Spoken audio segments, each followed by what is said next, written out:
Hey, welcome back. In this lecture, we're going to talk about the editors and systems in Unreal Engine. We're going to get started exploring the different editors, including the level editor, as well as the static mesh, material, and blueprint editors.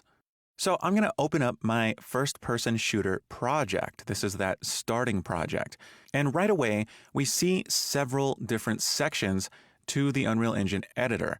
Unreal Engine has a collection of systems, and we're going to be using a few of them. Now, the big window here, this is the viewport, and it's showing me the current map or level for this game project. Now, what I like to do when maneuvering around in the world is use a combination of the left and right mouse buttons.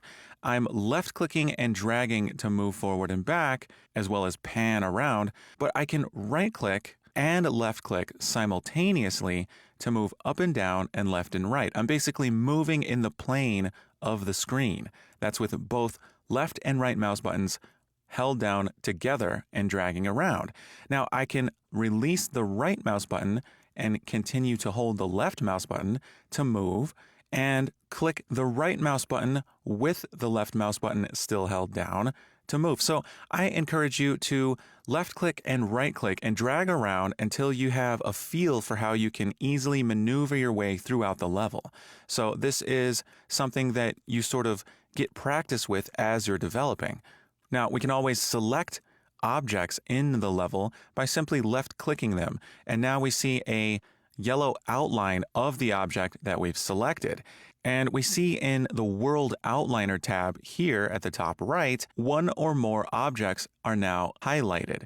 And this means that I have multiple objects selected at the same time. And that's because some of these objects can be grouped together so that when I select them, I am selecting the entire group.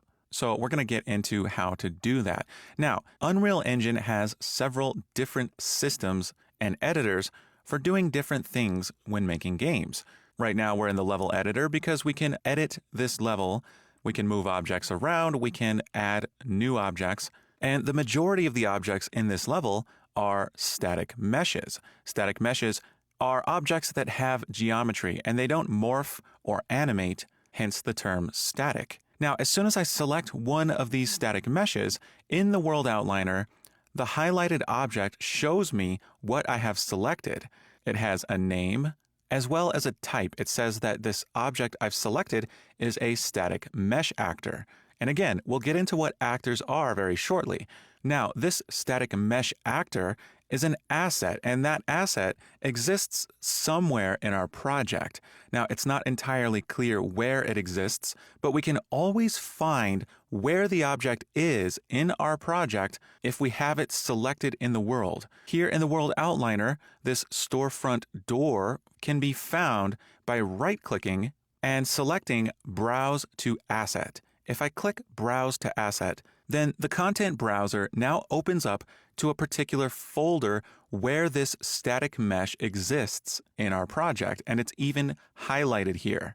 If I double-click this static mesh, then a new editor pops up, and this is the static mesh editor. Now, I'm going to click the tab here and drag it up to dock the tab up at the top. And now these two tabs allow me to switch between this static mesh editor and what it shows here as FPS level. If I click on that, then I go back to the level editor. Now here in the static mesh editor, we have our own details panel.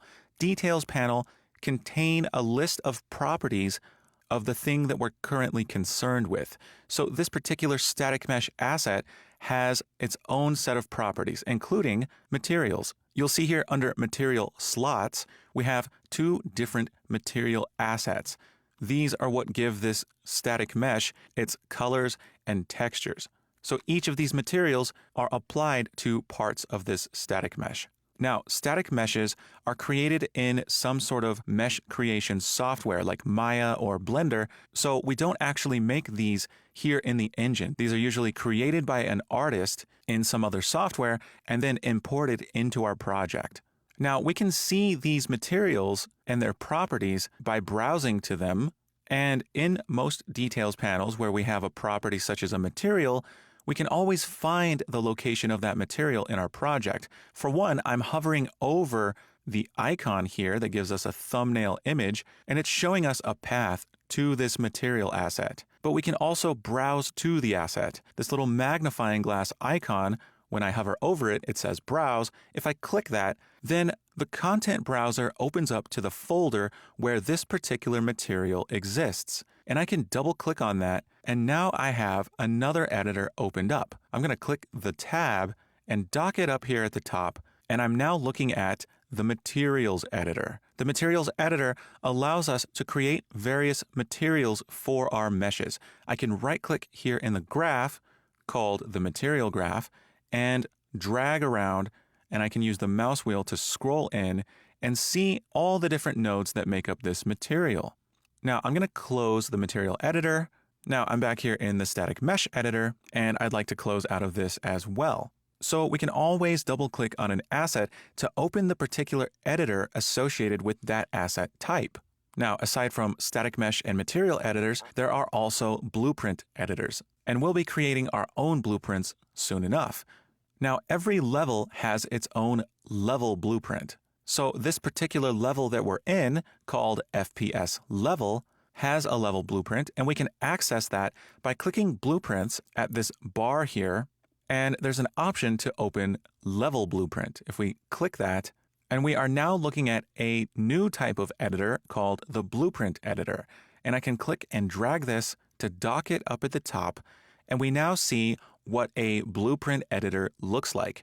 It has something called an event graph.